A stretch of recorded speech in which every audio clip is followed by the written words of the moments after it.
the Care Girl podcast and experience. Hi everybody, it's Alice the Care Girl, and we're on the Care Girl podcast. Today I have Rebekah Middlebrooks with Agape Senior Solutions. I did good. Yes. Okay, so I know Rebekah from a while back. She is a go-getter in the senior care industry. Like myself, we're millennials out here blazing the field for senior care. So tell them a little bit about what you do and how you help seniors, and then we'll get into your story. Okay. Well, I am first off a healthcare professional, and I assist families with navigating, finding senior living communities that best fits their loved ones' care needs, their preferences, and also budget. Our goal is to keep seniors out of the nursing home while saving money on senior living, and also being able to provide families with senior care resources. Okay, I love that. So have you always been helping since a young age? Where did this desire come from to help others? Yes, so I've always had a heart for people, but I think it initially started when I was a little girl. I attended church all my life, and growing up in the church, I was a part of the dance ministry. And we would go out once a month to the nursing homes and dance for the seniors. I love it. And that was my first experience in a nursing home. And I can remember to this day how excited and how much joy they had. That was an activity for them. For us, it was called ministry. But we would go in and we would dance for them, and they would just sit there and clap their hands like this. You know how the old folks clap their hands and pat their feet. And they really enjoyed us doing that, coming out and spending time with them. And afterwards, they would give us a hug, and we would say, God loves you. And they'd say, we love you too. And so I believe that's initially where my love for seniors started. I always had a love for people, but that experience, I believe that's where it came from. I love it. So how old were you? I was, maybe about 6, 7, 8 years old. Okay. So it started at a young age. So what was your first role in healthcare? My first role in healthcare was CNA. Okay. I obtained my CNA certification. I always thought I wanted to be a nurse. I wanted to be a nurse. My sister-in-law was a nurse. I love people. I love seeing her, go in with her scrubs on. You know what? I love helping people. I want to be a nurse too, right? Yeah. However, I didn't anticipate, all the details that comes with being a nurse, right? Yeah. And one of the things I don't like doing is being in one place at one time, being in one location all the time. For one, I don't like the 12-hour shifts. And I, being in a hospital setting and having to, different levels of care, such as blood. I can't handle that. Too much of that, I just cannot handle. All those things are requirements for nursing. Exactly. So I have the same feelings about it, because I've always been in the field, and everybody's like, well, you might as well be a nurse, you hire nurses and all that. And I was like, what they deal with, I don't know if I had a stomach for that. Yeah. And I like some of the skill set, but I'm really more hands-on, and they are hands-on as well. But it's a different type of skill set, and I like more of the bedside manner, the caring, the assistance with activities of daily living and things like that, right? And a lot of times, even now, nurses are just in and out doing those skills, and then they're sitting at a desk, right? Yeah. So, fast forward to answer your question, I decided to get my CNA certification because I still knew I wanted to do something in the healthcare field, right? And I retained my CNA certification. My second experience at a nursing home was not, it wasn't a good experience like my first experience. Yeah, right? with dancing. Exactly. My second experience, as I was obtaining my CNA certification, during my clinicals, one of my I had to perform one of my skill sets, which was bathing, right? And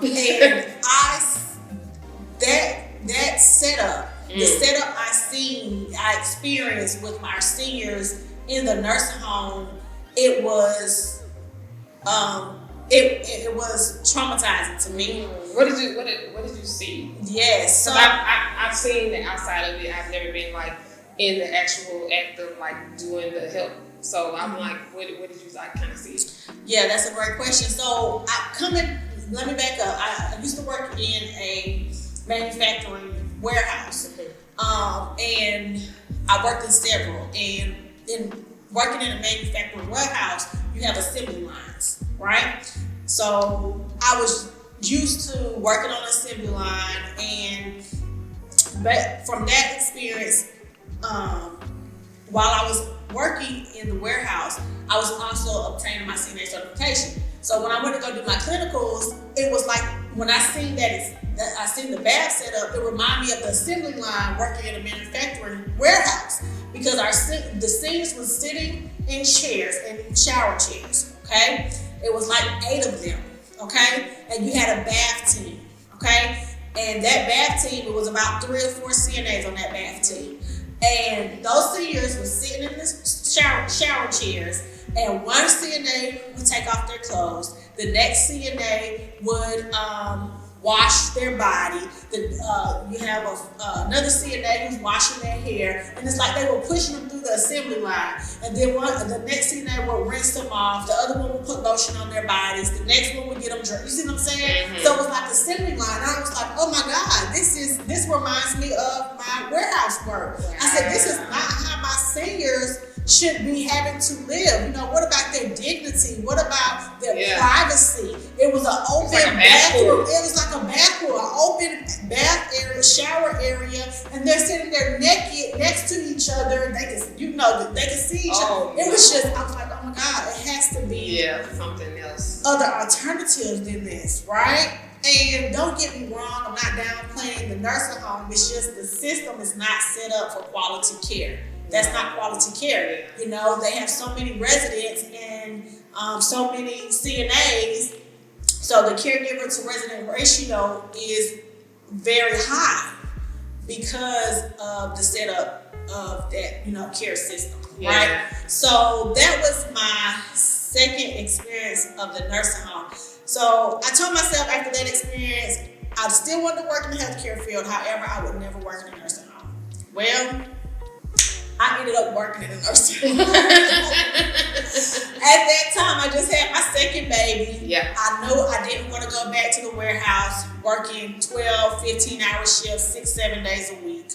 And the closest job to me at that time was a nursing home. And I said, well, you know what? I'm going to try it out. Even though I had that horrible experience, I've heard terrible things about working in a nursing home, I wanted to, try it out. Yeah. And I did. So working in the nursing home now, I started on the Alzheimer's unit, and I gained a lot of experience. I gained a lot of skill sets. I learned my skill sets as I was attaining my CNA certification, but this is where I was able to utilize those skill sets. And I gained a lot, I learned a lot, I seen a lot, and it was I guess it wasn't eye-opening because it was eye-opening at my clinicals. I think then it really became a passion for me to find something in you. Yes, to find other alternatives for our seniors. So I began Googling online, and one day I seen a lady online, and she was talking about opening up her own in-home care agency, CNA to CEO. And she was sharing the services that she provided for the seniors in the home. And I was like, wow, here's one of those alternatives, right? Yes. And after that, I said, I gotta do this. I gotta be an option for seniors and families that want to keep their loved ones out of the nursing home. Yeah. And share this service with as many people as I can here in my local community for my seniors to be able to get quality care in their home. Yeah. So how was that journey? Being from CNA to CEO with the in-home care. I know. How long ago was that? I did that for 5 years, and it was definitely a journey. It was definitely a journey, but staying connected to other in-home care providers. I had a coach that I still follow now. She's awesome. And it was a journey, but I loved every bit of it. My first client came out of that nursing home. And I was with her for, I think about 2 years until she passed. And to this day, her husband still reaches out to me and just says, just checking in with you to see how you're doing.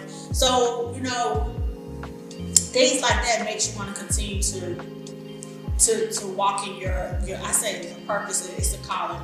Being in the healthcare field, it truly is a calling. I truly believe that.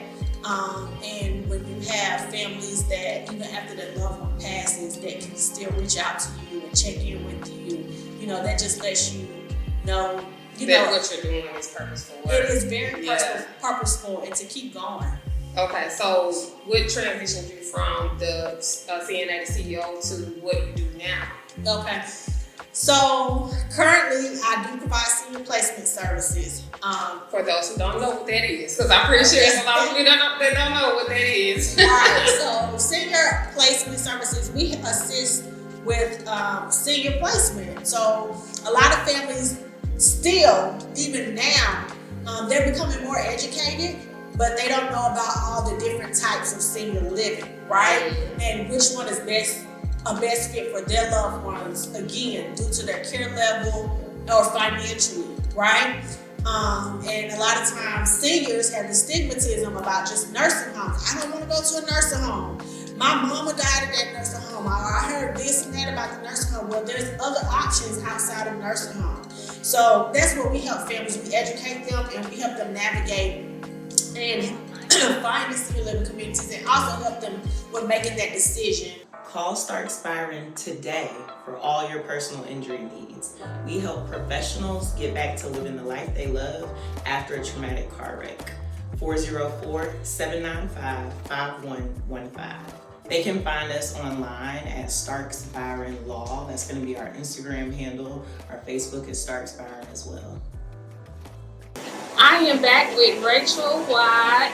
What is this? What are we looking at right here? So this is the CTN E-Cabin full body cryotherapy. Yes. It's all electric, so there's no nitrogen, so that eliminates the risk of getting burnt. So it's like a big, big freezer. Woo. Right now we're at negative 249.7 degrees inside, and it's gonna get intense. Ooh.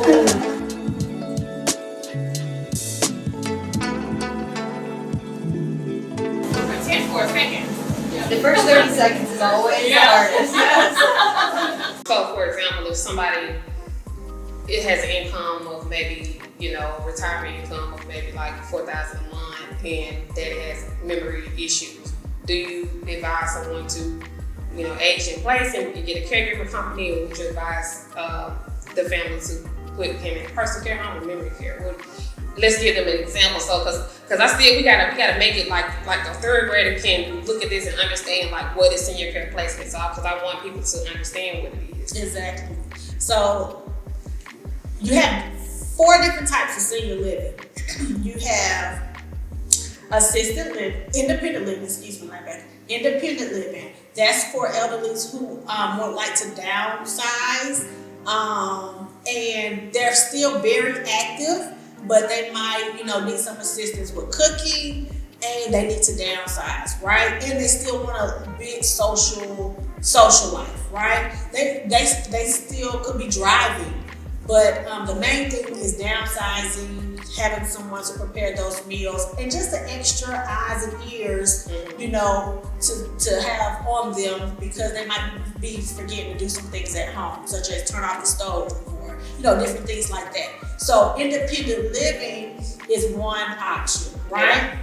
Then you have assisted living. Assisted living is, they need to downsize, but they need a little bit more assistance than just meal preparation. Yeah. They need medication management. Okay. Now, they're forgetting to take their meds. So assisted living would be a great option for that if they're needing to take meds or if they need different levels of care, bathing, dressing, grooming. That's when you're looking more towards assisted living. Okay. Then you have personal care homes. Personal care homes, a lot of families either have never heard of a personal care home, or they've had a bad stigmatism of it, or they think it's a group home. It is not a group home. A personal care home is actually equivalent to assisted living.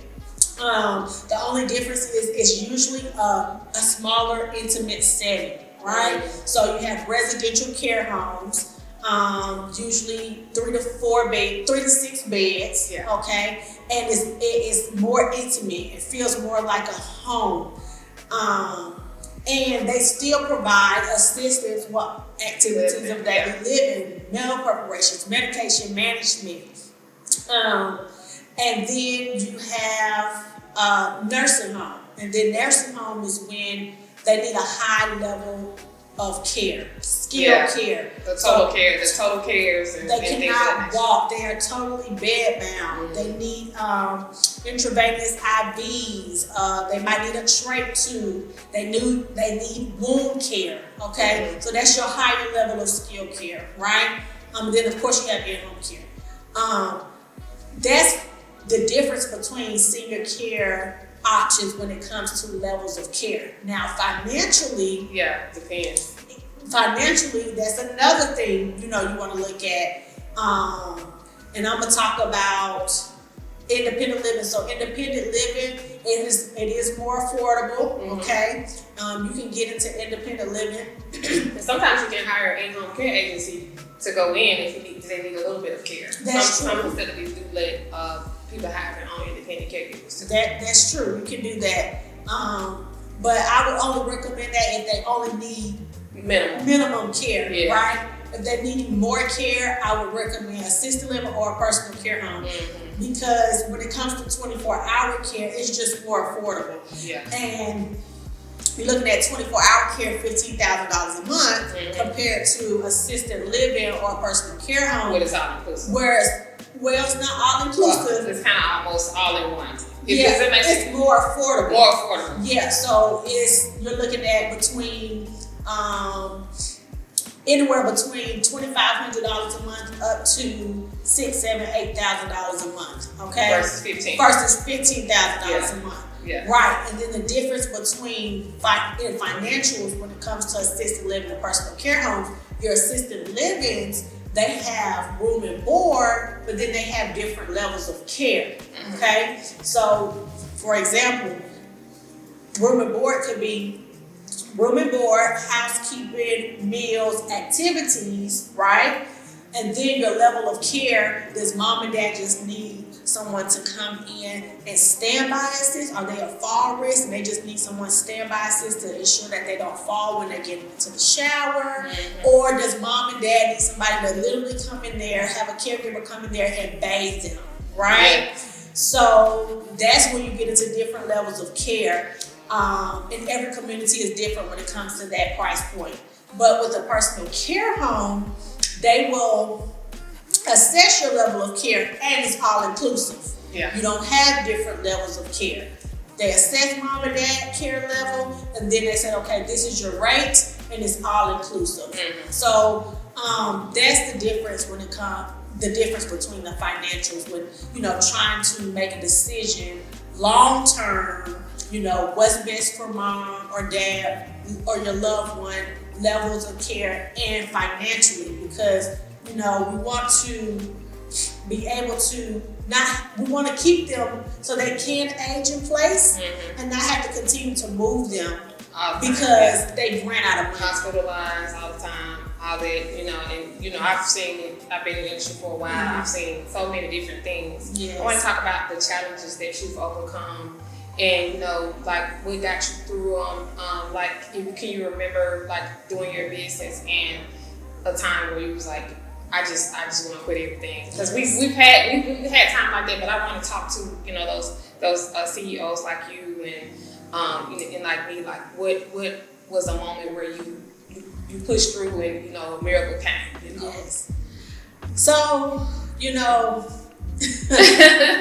there's moments like that all the time, you know? Yeah. But again, purpose. You understand? Yeah. Purpose would be number one. Mm-hmm. You know, this is not a business where you're just making money. You know, you are literally having to help families make decisions when it comes to a human being.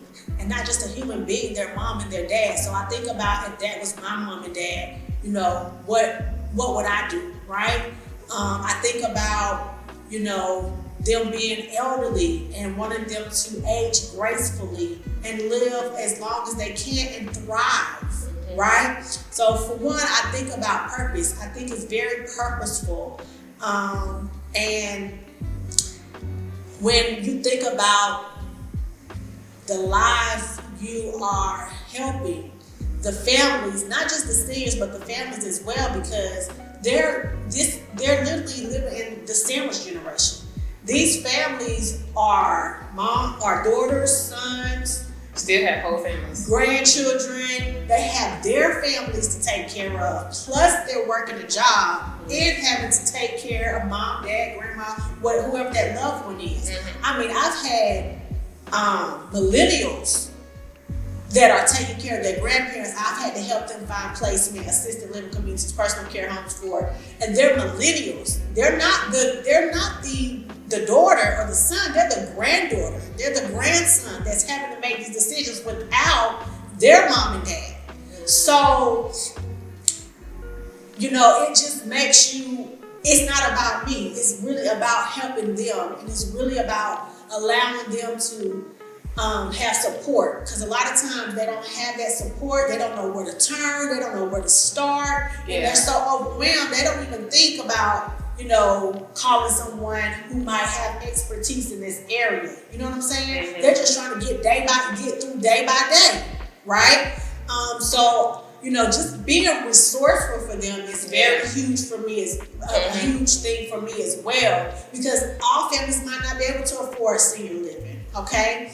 Mom and dad might not be ready for senior living. They might need to stay in the home and utilize in-home care services. There are resources outside of private pay, because, you know, this is one thing I want to share. Medicare does not pay for long-term care. A lot of families don't understand that. They think insurance is supposed to cover it, or Medicare is supposed to cover it. And Medicare and insurance do not cover long-term care. Yeah. So for those families who don't have the financial resources to pay privately or don't have a long-term care insurance policy, you know, educating and providing resources for Medicaid is very important, you know, or if they just need respite, you know, be able to provide a resource for respite. And which respite means like a break, somebody to come in and give them a relief person. Because we know these terms. Yes. Thank you for explaining. Yeah. You're 100% correct. Yes, we know these terms. It gives you temporary relief. Which they need a lot of. Which you need to utilize that. And I want to, you know, encourage primary care caregivers to utilize respite care, because you cannot do it all. Don't try to do it all. It's not meant for you to do it all. Okay? Utilize respite care resources, and there are some. So, it's so back to your question. I believe being purposeful, you know, and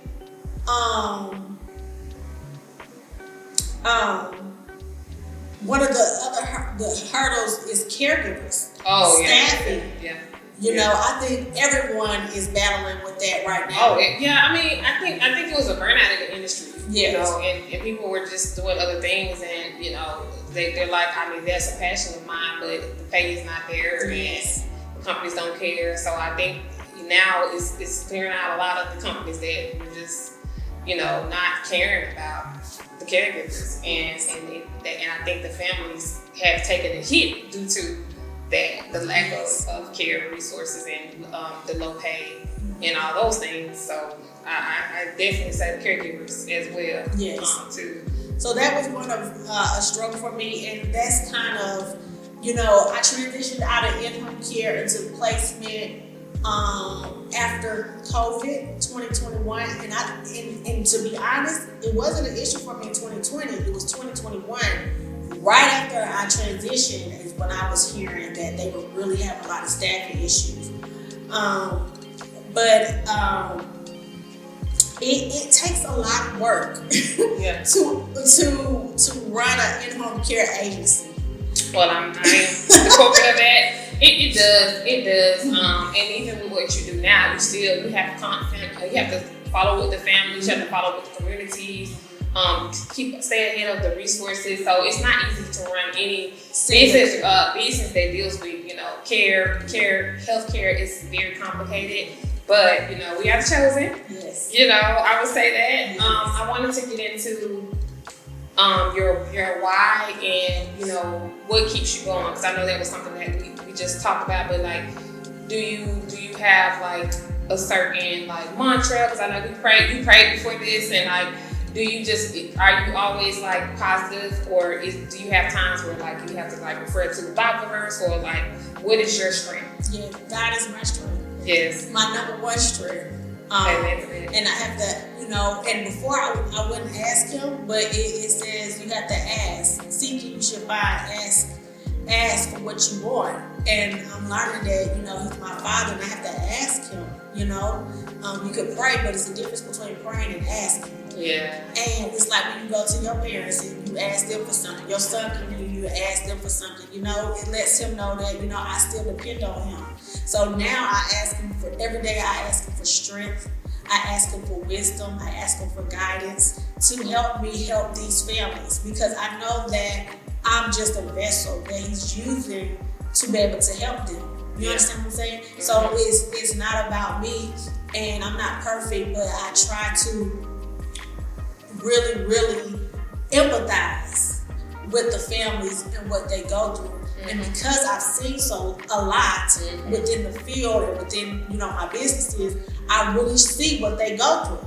Yeah. I mean, I've had them cry on the phone with me. Sometimes I feel like a social worker. Because it's more than, I want to say this, it's more than just senior placement. Yeah, it's more than just senior resources. Yeah. I get a lot of family dynamics, what the family is going through, how they was raised by their mom. Their mom might have treated them like crap. But now they're having to take on the responsibility of making decisions for mom, even though mom didn't treat them right as a child. Do you know what that looks like? Yeah.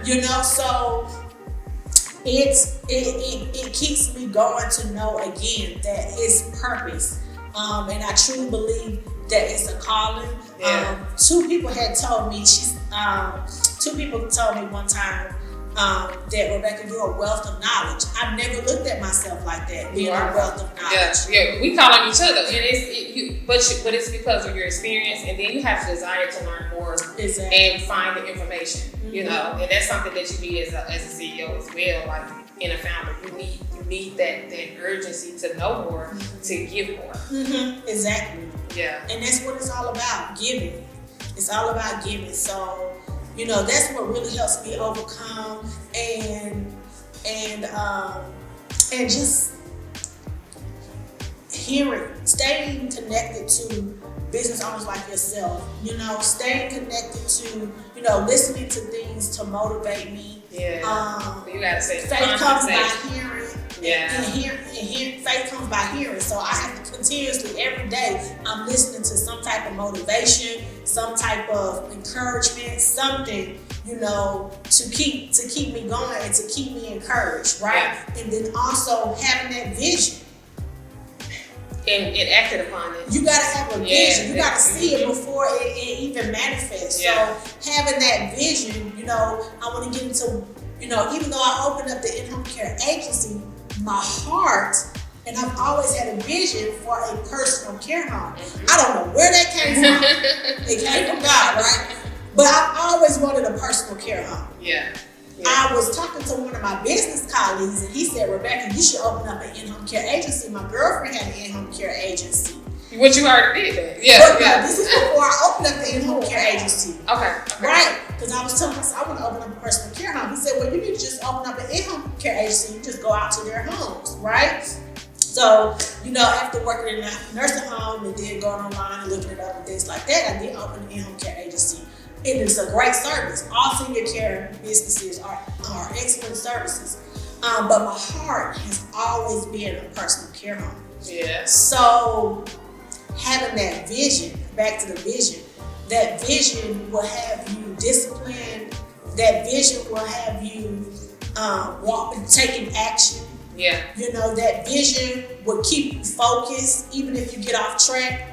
You gotta make this vision come to pass. And I think that's another thing that keeps me going and helps me overcome, because I know that this is only temporary. Whatever's going on in my business right now, whatever, even the transition, whatever it is, I know what my vision and my purpose is. And when you start living with purpose and vision, it's different. It's different. Can't nothing stop you. Yeah, nothing can stop you. And so I wanted to ask you, you are a mother, wife, and how do you balance all of that and being an owner, like business owner? Like, how do for the mothers out there who's like, I want to do that, but I don't know how. Like, how do you do it? Support. Okay. Support. Ask for help. Support. And support. Yeah. I must say, my husband, he is very supportive when it comes to the girls. He would pick them up, he would take them wherever he had to take them. I could not do that without him. Okay. So he's very supportive when it comes to the girls. My mom always encourages me and covers me in prayer. My church family keeps me in prayer. Juggling it, I don't know if that's possible. Having that balance. Yeah. I'm trying to learn that. Yeah. You know what I'm saying? Everyone, I think all of us, I think that we just have to understand that there's ebbs and flows, and that there will be times where you will be super busy and times when you can spend more time with your family. I think we just take advantage of each season, because sometimes it gets crazy, but that's when you're relying on your support system and creating that support system. And I want to say to the moms out there, even if you don't have a support system, you're a single mom or whatever, ask for help with like your business colleagues, your mentors and all that, because sometimes we try to do it all and we can't. And it's not impossible. I've seen stories where women had no help and still made it happen. It's just something inside of us that God puts in us, and we can run 10 times a circle over some men, so that's just inside of us. We can carry the children, we can carry the finances, all those things, but to have support is always the best thing. And if you don't know how to find that, message me, feel free to message Rebekah. We'll tell you, we'll give you the resources. You got SBA, you have like different clubs, different meetups and all of that. Where can people find you online? We need to know all your channels. Okay. So yes, you can definitely find me on social media. Facebook, Agape Senior Solutions, Rebekah Middlebrooks on Facebook, www.agapeseniorsolutions.com online, and I'm on Instagram, Agape Senior Solutions, and I am Rebekah Middlebrooks. What is your big goal for this year? Like, give us something big for your company and where you're going. Yes. So my goals for this year is to open up 2 personal care homes. Yay! Open up 2 personal care homes, and I started a consulting business. Yes. Ascension Consulting. Okay.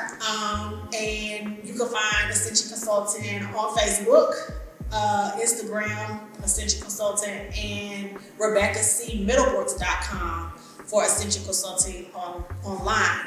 But I have a passion. I realized that, it's a journey, right? And that imposter syndrome is real. Oh, I heard my coach talking about imposter syndrome. I'm like, what is imposter syndrome? Yeah. And I looked up the definition, and I was like, wow, this is real. And for her to have imposter syndrome, and I look up to her like with the utmost respect. Her name is Coach Michelle. Oh, yeah, Coach Michelle. Yeah. I look up to her with the utmost respect, and to hear her that she was going through imposter syndrome, I'm like, what? And I really didn't resonate with it until recently when I started my Ascension Consulting, where I teach personal care homeowners how to attain and retain profitable paying clients. Yeah. And I had a business colleague of mine, and not just my business colleague. She handles my financials. She's the bomb.com. I think you sent me her. You sent her my way one day. I gotta get that information again. Yeah, she's the bomb.com. She's the tax coach, and she was just sharing some things with me. But I encourage women not. I had to encourage myself and realize who I am. I am a leader. I am a motivator. Yeah. I am a collaborator. And I've helped so many women who are fearful and scared in business to start businesses. I have women that's older than I am that I help them and encourage them and guide them when it comes to their business and marketing their business, right? And what I've seen in the industry, especially with personal care homes, is a lot of them only get Medicaid waiver clients. Right. Yeah. That's not a lot of and you can get private pay clients. Okay? Yeah. You can get private pay clients. Now, in my income care agency, I did that for 5 years, so I built that up, right? But transitioning to placement, it's different. It's still in the same industry, but it's a different type of service. Yeah. So once they see you, and when they see you as an healthcare provider, you switch over to placement, you got to build that again. You understand what I'm saying? It's like you're starting from scratch. It started from scratch, exactly. So, but I know how to build. You understand what I'm saying? And a lot of times, these personal care homeowners, they're nurses or CNAs, they're healthcare professionals, and they know the care side, but they don't know the business side, right? And the first thing, I'm sorry, but we think Medicaid, right? Yeah. There's more than Medicaid. It's way more. Yeah, it's way more. And there are seniors who can't afford your services. It's all about how you market yourself and how you dress it up. And how you exactly. Yeah. How you dress. So, but that's a whole nother tea. So that's what I learned. I said I gotta help these personal care homeowners see that they can get profitable paying clients 2 to 3 times more than what they're getting from Medicaid, right? And again, going back to being a leader, a motivator, collaborator, that's my secret sauce. I motivate and I collaborate. I'm a big on collaboration. There's enough out here for all of us. And when you collaborate, especially as a small business, there's so much you can do with collaborations. Yeah. Right? So I was listening to another coach and it resonated with me. She said, connect, collaborate, and campaign. Yeah. That's what you're supposed to do. Connect, collaborate, and campaign. That's all it is. Right? Yeah. But you do need to have a strategic marketing plan in place and know who you need to connect with so that you can collaborate and campaign. That's what I am teaching personal care homeowners to do. Yeah, well, good luck with that and everything that you're doing and those 2 personal care homes. I can't wait to come see them and come to the openings and all of that. Yes. I'm excited for you. I wanted to ask you 3 things that your family members and friends would describe you as. Give me 3 words. A fighter. Fighter. Fighter. A fighter. So, okay, fighter. Giving. A hard worker. Hard worker. I love it. I always ask that because I like to close it out with 3 things that you could just resonate and say, this is what I am. And I love that you do the prayer and affirmations. And I think that this was definitely inspirational for me and for our listeners as well. Follow her on all that. Everything will be in the show notes. She will also have a feature on the caregirl.com as well. I'm excited to see her back next year because I know I'm going to bring her back on and she's going to be telling me about her success with care home. She's going to be telling me how she made $1 million this year. Yes. Okay, I'm calling it all in. All right, until next time, y'all have a good one. Make sure you like, follow, and subscribe, and go over to our YouTube to see more of the Care Girl podcast and experience. Stay well.